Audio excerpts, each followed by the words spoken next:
Reason and passion.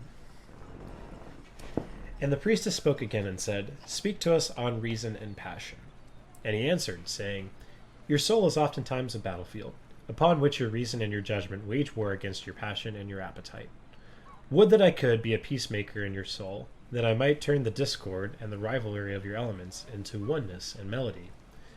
But how shall I, unless you yourselves be also peacemakers, nay, the lovers of all of your elements?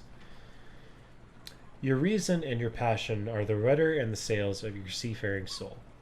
If either your sails or your rudder be broken, you can but toss and drift, or else be held at a standstill in mid-seas. For reason, ruling alone, is a force confining, and passion unattended is a flame that burns to its own destruction. Therefore, let your soul exalt your reason to the height of passion, that it may sing. And let it direct your passion with reason, that your passion may live through its own daily resurrection, and like the phoenix rise above its own ashes. I would have you consider your judgment and your appetite even as you would two loved guests in your house. Surely you would not honor one guest above the other, for he who is more mindful of one loses the love and the faith of both. Among the hills, when you sit in your cool shade of the white poplars, staring the peace and serenity of the distant fields and meadows, then let your heart say in silence, God rests in reason. And when the storm comes and the mighty wind shakes the forest, and the thunder and lightning proclaim the majesty of the sky, then let your heart say in awe, God moves in passion. And since you are a breath in God's sphere and a leaf in God's forest, you too should rest in reason and move in passion.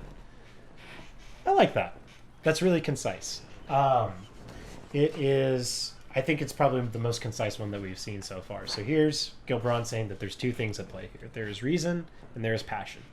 So reason comes to us in the quiet times when we're kind of relaxing, as he says, among the hills, when you sit in the cool shade of the white poplars, staring the peace and serenity of distant fields. So when everything's chill and all this other sort of stuff, that's when we can sit and we can relax and our brains can abstract reason and we can understand reason and logical things.